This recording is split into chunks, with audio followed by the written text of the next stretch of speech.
அதான் குறைய கேட்கிறாங்க. எங்களுக்கு என்ன பிரச்சனையே தெரியாம நீங்க எங்களுக்கு தலைவரா இருந்து நாட்டாடுறீங்க அப்படித்தானே? எவ்வளவு வேடிக்கையானது பாருங்க. கடவுள்கிட்ட போய் வரம் கேட்கும் போது, தவம் இருக்கும்போது கடவுள் வந்து உனக்கு என்ன வர வேண்டும் கேள்வி கேட்பான். ஏன்டா எனக்கு என்ன வேணும்னு தெரியாது, நீ எப்படா கடவுளா இருப்பாங்க இருக்கும்ல? கடவுளுக்கு எல்லாம் தெரிஞ்சிருக்கணும்ல. அப்ப சீமானுக்கு என்ன வேணும்னே தெரியாத கடவுள் எனக்கு எப்படி கடவுளா இருக்க முடியும்? மக்களுக்கு என்ன தேவைன்னு தெரியாம, என்ன பிரச்சனைன்னு தெரியாம நீங்க எதுக்கு அதிகாரத்தில் இருக்கிறீங்க? அப்ப எல்லாம் தெரிஞ்சுக்கிட்டு என்ன போய் கூட்டணி வைனா நான் ஒருத்தர் இருக்கிறதா உங்களுக்கு உறுத்துதுன்னா நான் போறேன். பேசுறதுக்கு கேட்கறதுக்கு ஒருத்தனாவது இருக்கானே இருக்குல்ல.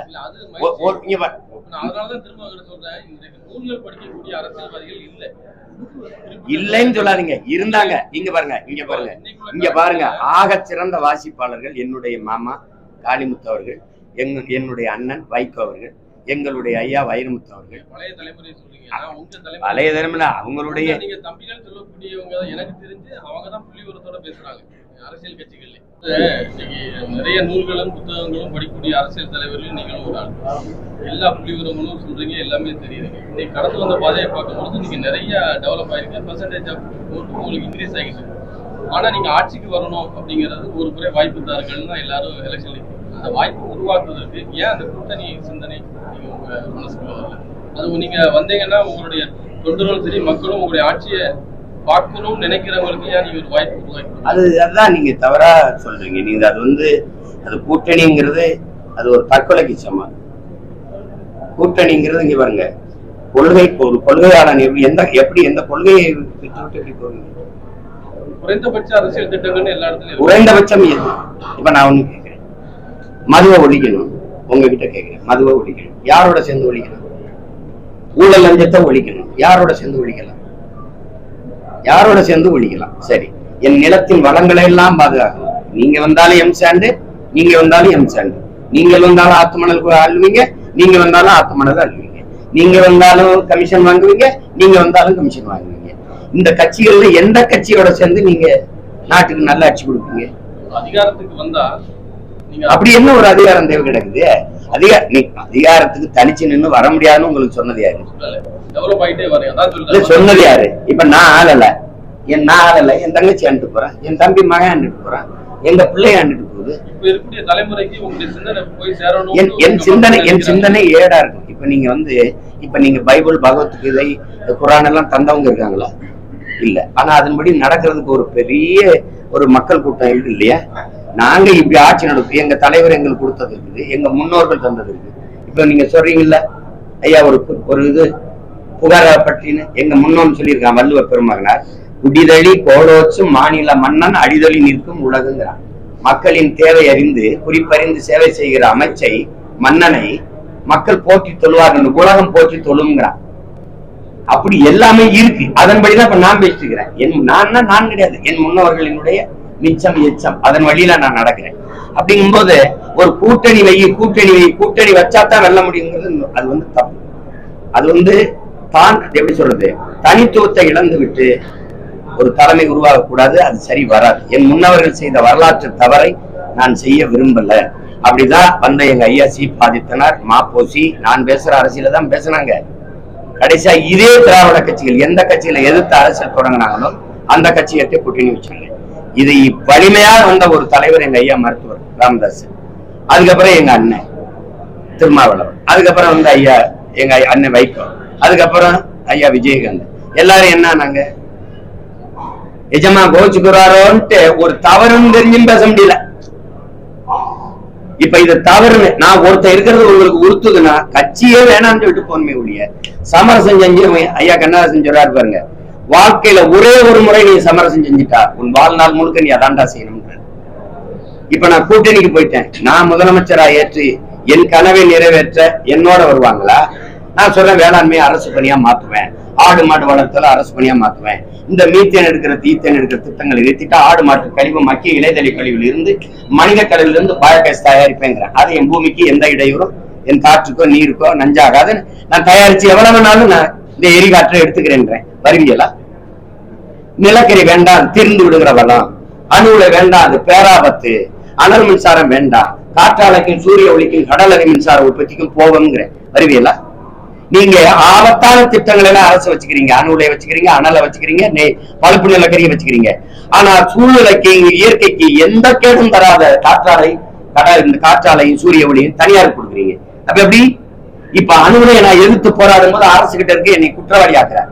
ஆனா இங்க தனியார் முதலாளிக்கு 10,000 ஏக்கரை பறிச்சு நீயே கொடுக்குற. இப்ப இங்க பாருங்க, அவன் ஒரு அழகு மின்சாரம் 7 ரூபாய்னா 7 ரூபாய்க்கு தான் நான் வாங்கணும். ஆனா 7 ரூபாய்க்கு நீ மக்கள் கொடுக்க முடியுமா? கொடுக்க முடியாது. ஏன்னா ஓட்டு போட மாட்டான், தோத்து போயிட்டான். அப்ப என்ன பண்ற? நீ 2 ரூபாய் இழப்புல கொடுக்குற. அப்ப 10 லட்சம் கோடி கடனா வருது. இது என்ன ஆட்சி முறை? இந்த ஆட்சி முறை செய்ய முடியுமா? வந்த 3 ஆண்டுகளை 3 முறை மின் கட்டணத்தை உயர்த்திட்டீங்க. ஏன் உயர்த்தினீங்க? ஆனா எதிர்கட்சியா இருக்கும்போது நீங்க என்ன பேசுவீங்க? கரண்டை தொட்டால் சாக்கடிக்காது, கரண்ட் பில்லை கேட்டாலே சாக்கடிக்கு பேசினாரா இல்லையா? எடுத்துக்காட்டுட்டா. அப்ப இந்த கட்சிகளோட போய் ஆட்சி செய்யணும். அப்படி ஒண்ணு திரும்ப திரும்ப சொல்றேன், என் கால்களை நம்பிதான் என் பயணம். அடுத்தவர் கால்களை நம்பி என் பயணத்தை தொடர முடியாது.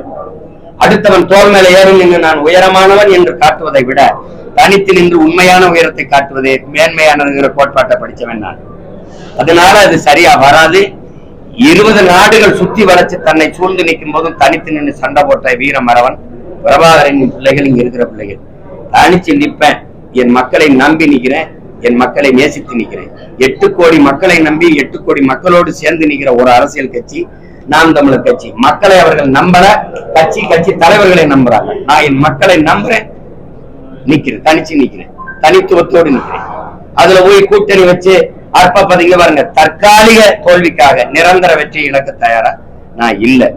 நேரு பிரதமரானதுக்கு முன்னாடி என்றாவது ஒரு நாள் தோற்க போகிற ஒரு கோட்பாட்டை ஏற்று அதன் வெற்றிக்காக இன்று நான் பாடுபடுவதை விட என்றாவது ஒரு நாள் வெல்ல போகிற ஒரு கோட்பாட்டை ஏற்று தத்துவத்தை ஏற்று அதற்காக போராடி தோற்பதையே மேன்மையாக கருதுகிறேன்.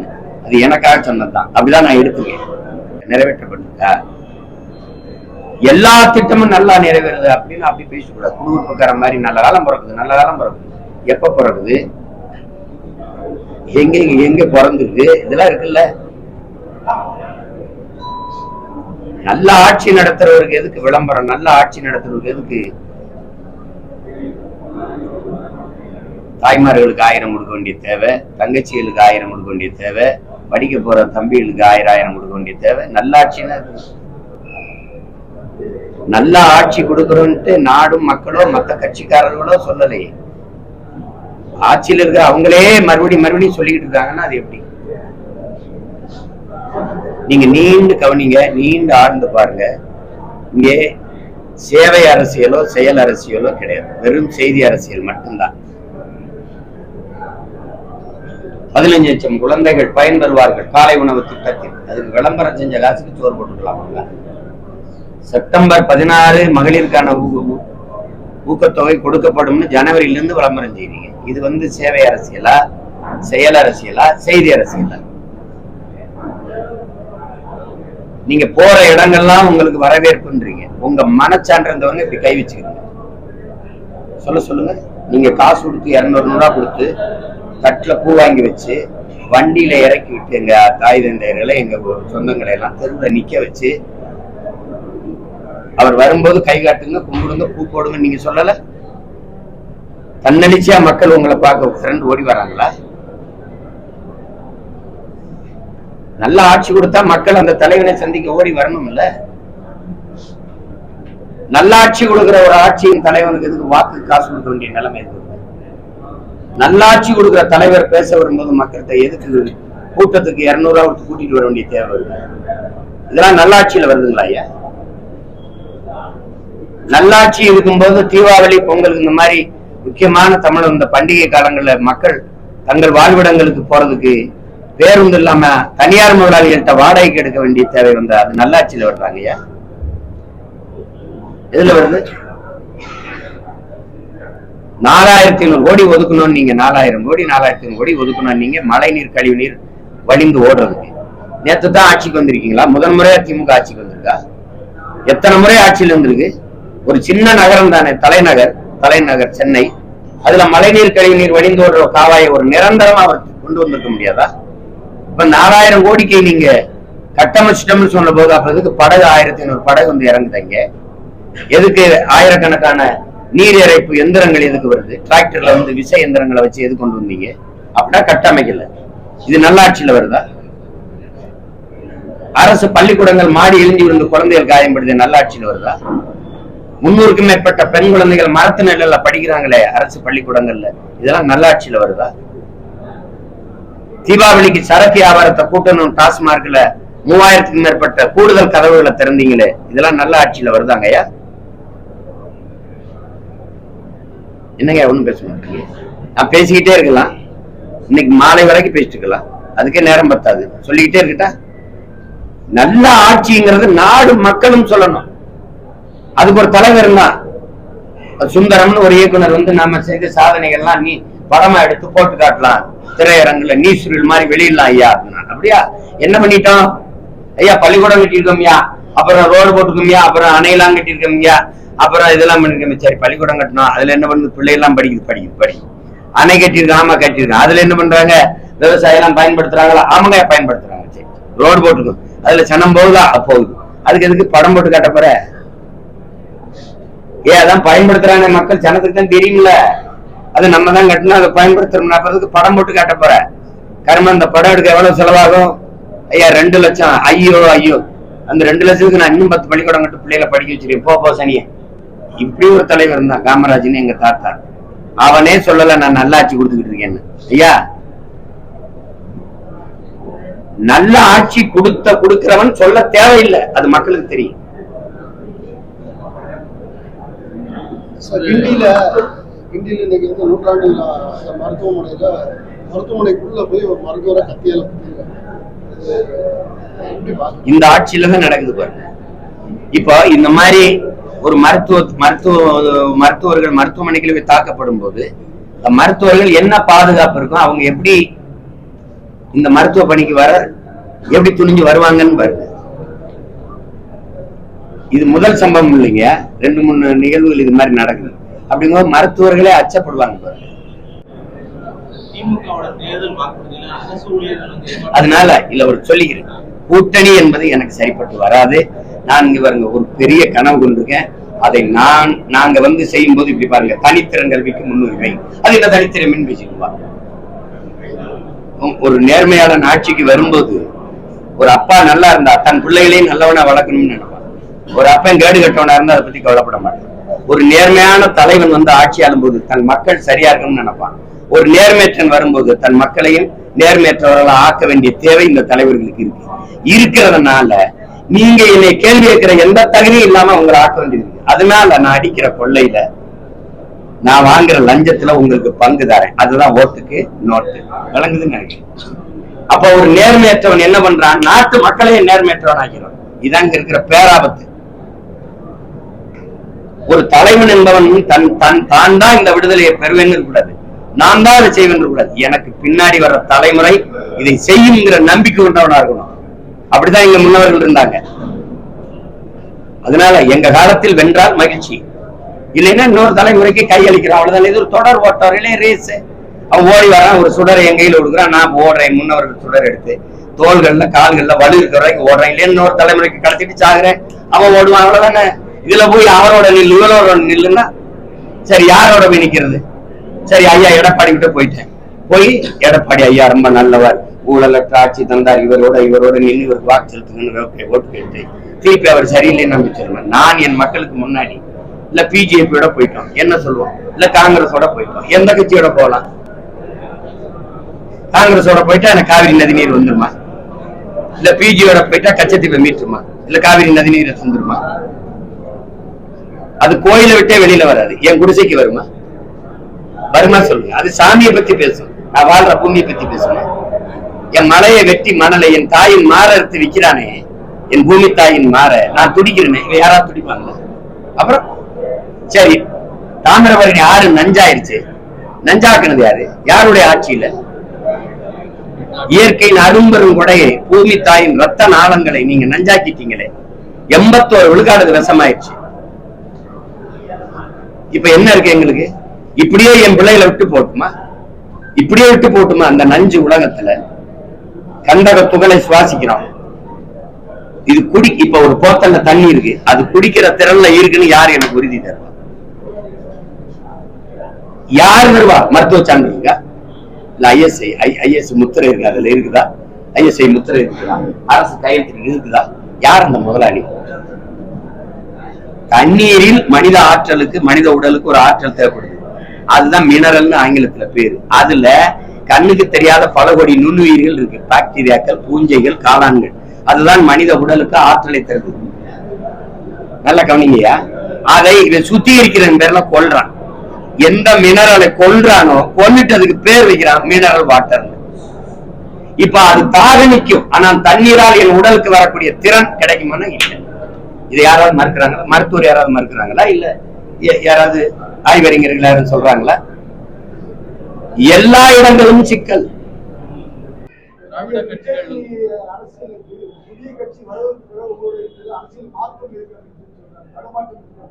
தடுமாற்றம் மத்தவங்களுக்கு. நான் தடுமாற்றம் இல்லாதனாலதான் இப்படி இருக்கேன். எனக்கு என் தம்பிக்கு இடையில அண்ணன் தம்பி உறவுங்கிறதுல பாசத்துல எனக்கு துணி இல்லை, அன்புல குறையில. ஆனால் அது கட்சியினுடைய கோட்பாட்டு கொள்கையில நாங்க முரண்படுறோம். எங்களுடைய கோட்பாடு அது. இப்ப திமுக இத்தனை வருஷம் இருந்த கட்சி கொள்கையை நான் எதிர்க்கலையா? காங்கிரஸ் எதிர்க்கலையா? பிஜேபி எதிர்க்கலையா? அது மாதிரி எதிர்க்க வேண்டிய தேவை இருக்கு. எங்களுக்கு ஒரு தத்துவம் இருக்கு, அதுக்கு அது ஏற்புடையது இல்லை. இப்ப எங்க அண்ணனை போய் எங்க அண்ணன் கமலஹாசனை நாங்க ஒன்னும் எதிர்க்கல. அவர் இப்படிலாம் கோட்பாடுன்னு ஒண்ணு வச்சுக்கிட்டு இது பண்ணல. அவர் நான் ஊழலை ஒழிக்க போறேன்டா அதான் முடிச்சிட்டாரு. விஜயகாந்த் ஐயா வந்தாரு, வறுமையை ஒழிக்க போறேன்னு இருக்கிறேன். அதை ஏற்கிறேன். திராவிட ஆட்சியாளர்கள், திராவிடர்கள் தமிழர்கள் அடையாளங்களை மறைத்தார்கள்ங்கிறதை ஏற்கிறேன். அதுக்கு முன்னாடி RN ரவி கோஷ்டினர் தான் ரொம்ப மறைச்சாங்கிறதையும் அவர் ஞாபகத்தில் வச்சுக்கணும். உங்களுக்கு புரியுதுன்னு நினைக்கிறேன்.